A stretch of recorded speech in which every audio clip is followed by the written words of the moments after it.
Hey guys, welcome to the Son of Wonder. In my second entry to prepare for Man and the Wasp Quantumania, I will be reviewing Ant-Man and the Wasp. So let's conversationalize.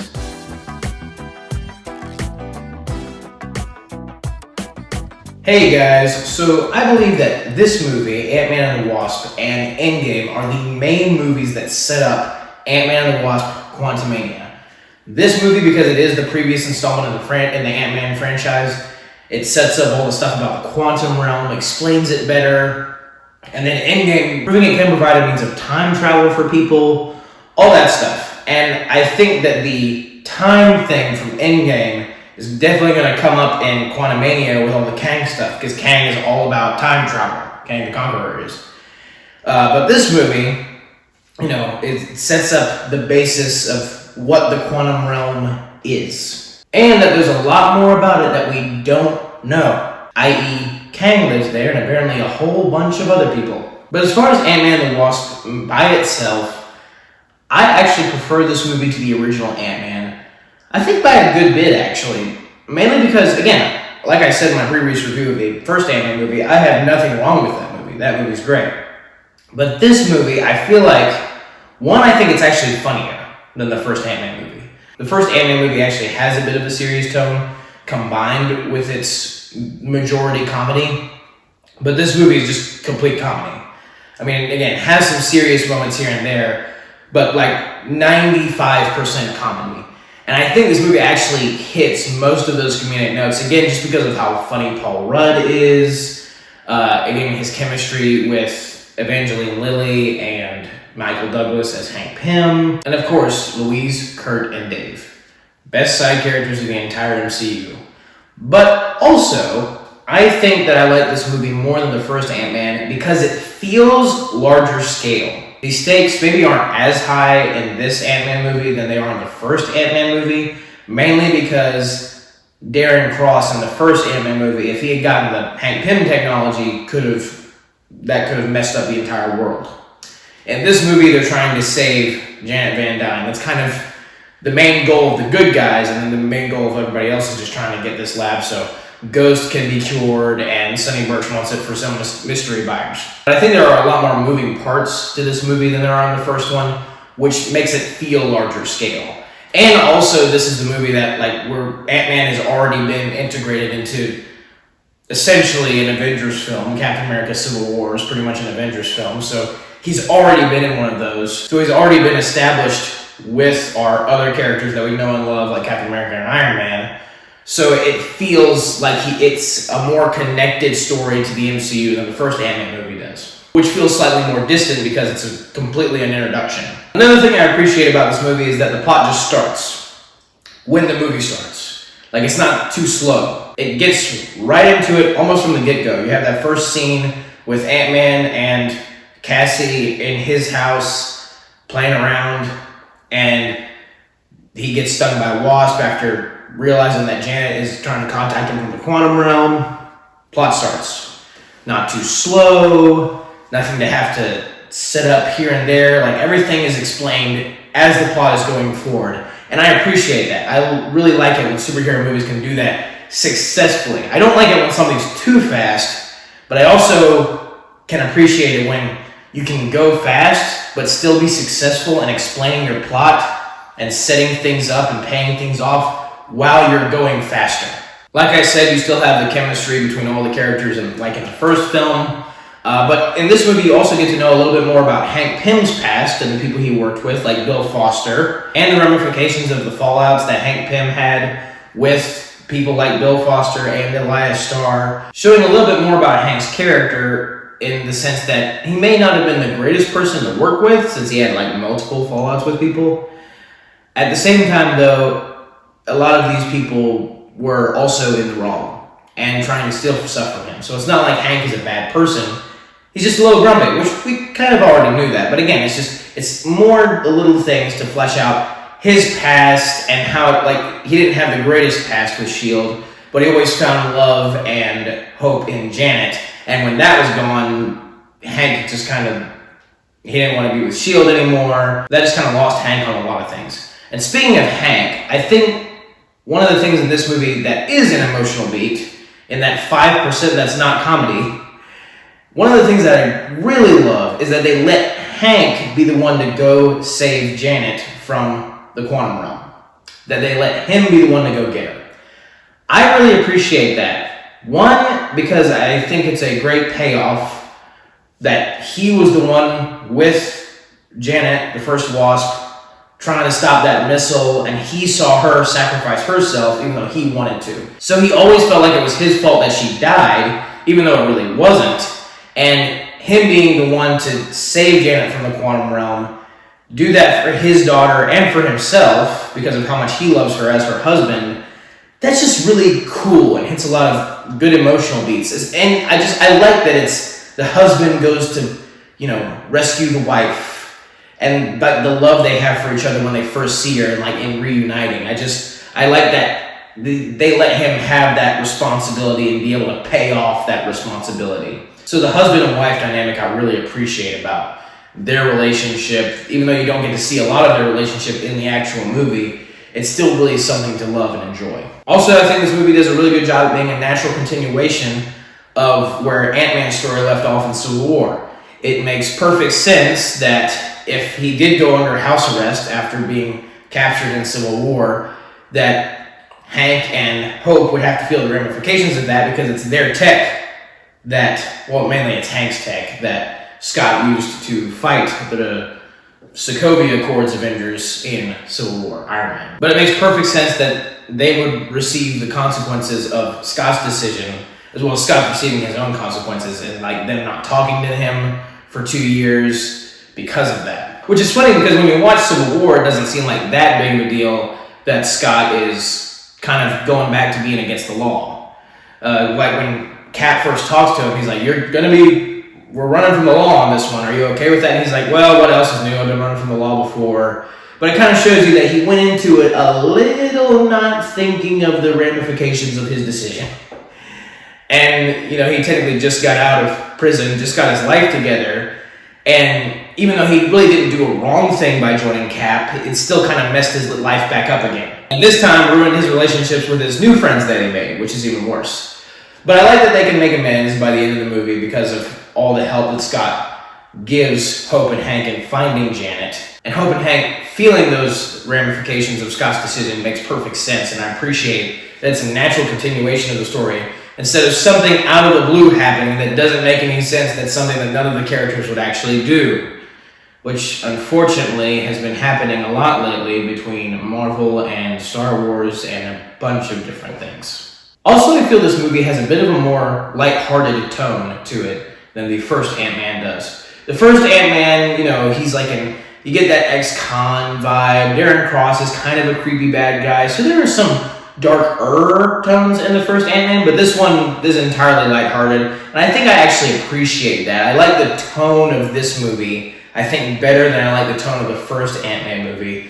Which is interesting because it's looking like Quantumania might be actually majority serious, which is going to be really weird because both the first Ant-Man and Ant-Man and the Wasp are like majority comedy. And it's just really strange to have the third entry in this franchise probably have like a completely different tone, at least based on the way the trailers do it. I think that Peyton Reed, the director of these previous two movies and Quantumania, I think he'll find a way to do it that still meshes well and doesn't make these characters look like completely different people who don't have a funny bone in their body or are just dead serious all the time. I think he'll find a way to have a proper continuation of like, this is how we went from Ant-Man tone to Ant-Man and the Wasp tone to Quantumania tone. And I think the reason for that is because Endgame kind of already helped him. Like, Endgame already made things way more serious because of what happened with Cassie getting 5 years older and Scott losing all of that time with her, and then Hope dying for 5 years, and Janet and Hank. So things already got a lot more serious in between Ant-Man and the Wasp and Quantumania. And so I guess if you want like the most natural, like the way that makes the most sense when you see the character growth of these characters, you kind of have to watch Ant-Man, Civil War, Ant-Man and the Wasp, and Endgame, and then Quantumania to get like the whole saga of the Ant-Man franchise. because that's all the movies that he's in. And that's another thing I love about the MCU, or at least what they did up to Phase 3, was even when certain superheroes are crossing over to other franchises, like Ant-Man went into the Captain America franchise / Avengers, and then Ant-Man went into the Avengers franchise, like, it's not like those things didn't matter to his character at all, and he was just coming in to say, hey guys, I'm here, and then out. Like, those things mattered. Like, what happens in Civil War perfectly sets up what happens in Ant-Man and the Wasp. And what happens in Ant-Man and the Wasp perfectly sets up what happens in Endgame. And I'm hoping that Endgame perfectly sets up whatever happens in Quantumania. I like how when the dominoes fall, no matter what movie these different random superheroes are in, it always means something to their character, and it's not just because they're there. I guess one exception to that will be Doctor Strange and Ragnarok. That didn't do a lot for Doctor Strange. But Ant-Man has been served pretty well. Also, the general enjoyment that anyone can have with this film is that it's kind of a roller coaster ride. Like I said, it starts off really fast, and it's got a fast pace, so almost right from the get-go, you have Ant-Man and the Wasp teaming up and battling together. I really like their teamwork and the way they fight together, especially when they fight Ghost at the end of the movie.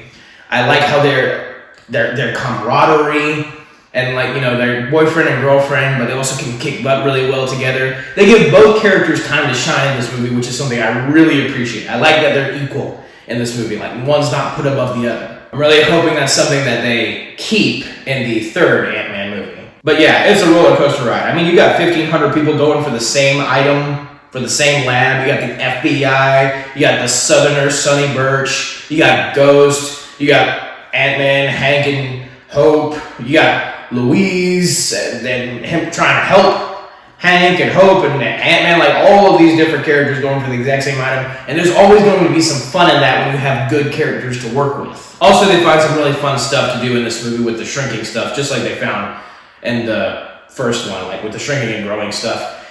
These are the kind of movies that, weirdly, I never thought I'd say this, but really made me wish I could control ants with my mind. I'm sure everyone can say that now and then. Also, I think something to note is that I think the villain in this movie is actually better than Darren Cross / Yellowjacket in the first Ant-Man movie. I think Ghost has a more compelling backstory, is an overall more of a compelling character, even though she's not even given a lot of, she's not given a ton of screen time or a ton of time in general to flesh her out, but still the scenes they do give us explaining her backstory, explaining how Bill Foster helped her when she was a little girl, are compelling and make you understand, at least to some extent, why she's going to all the evil lengths that she's going to try and cure herself, because it hurts and she's been through a lot of trauma as a child into her adulthood. And that, even though it might not be even as much time as we see Darren Cross in the first Ant-Man movie, is a better and more compelling story than what we got with Darren in the first Ant-Man movie. Even though his was fine, his made sense, had a falling out with Hank, he was a protege, that's all well and good, but I think Ghost is just a little bit better. Also, I think it's touching that Janet ended up actually helping her in the end, even though Ghost was trying to essentially kill her. I just think it's cool that Janet essentially forgives her and heals her despite Ghost almost killing her previously. And I love the way Lawrence Fishburne acts, like his acting, the emotion that he has when he watches Ava get healed by Janet, because his whole goal, Bill Foster's whole goal as a character throughout his latter years in life was to help Ava, was to cure her of her phase illness. And him seeing that be realized was really cool for him. And it's very similar to how Hank's whole goal in the latter part of his life was to find Janet and save her from the quantum realm. So their stories parallel, even though they really don't like each other at this point and had a falling out with each other.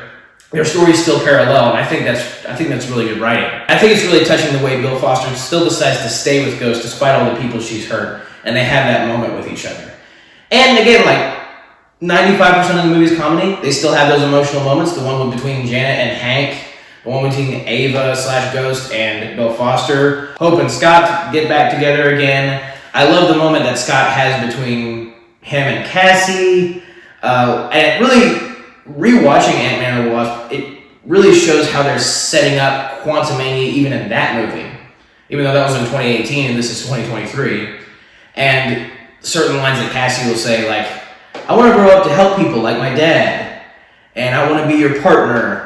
And Scott's like, well, I've lost so much time, and I would be a terrible father if I let you help. I have a feeling all of those lines are going to matter a whole lot more in Quantumania, with Cassie being all grown and being able to help possibly as a superhero, and maybe Scott, seeing the way he feels about that, and how he'll try to get back that time that he's lost with Cassie. Because one thing that my mom pointed out to me, which I thought was very interesting, is that when I watched the Man and Wasp Quantumania trailer, I didn't realize that not only was Scott trying to make up for the time he lost for the 5 years that Cassie grew up in Endgame, he's also probably trying to make up time he lost when he was in jail, and he couldn't be with Cassie even when she was a little girl. Like, he has lost collectively so much time with his daughter between being in jail and being a superhero and being stuck in the quantum realm. And that creates a more compelling and a more believable argument for Ant-Man possibly willing to sacrifice everything just to get that time back. That's good writing. That's cool payoff if they do it properly. But the last big thing that I would like to talk about in this review is the greatest comedic scene in the entire MCU. The truth serum scene. Everything from when Sonny Birch walks into Louise, Dave, and Kirk's office, and they start talking about whether that one guy's stuff is truth serum or not. And then when they actually inject the truth serum into Louise and he starts breaking down Scott's emotional life, it is one of the greatest comedic scenes I have ever seen. Like, I don't know if I could have laughed harder in the theater.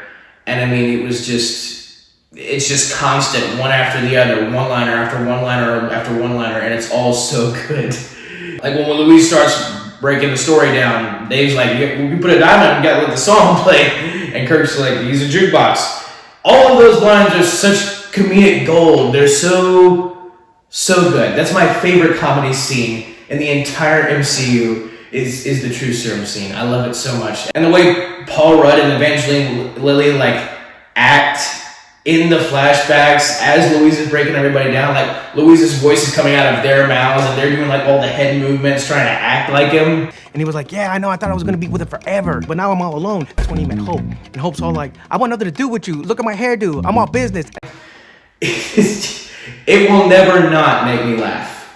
But that is my review of Ant-Man and the Wasp, the first Ant-Man and the Wasp, even though it's the second Ant-Man movie, whatever. I am hopefully anticipating that Ant-Man and the Wasp Quantumania will be really good, maybe even the best one of the trilogy. My favorite's Ant-Man and the Wasp. We'll see if that changes when Ant-Man and the Wasp Quantumania comes out. But thank you guys for watching. May the Force be with you. May the Lord be with you. Goodbye. And that's a wrap.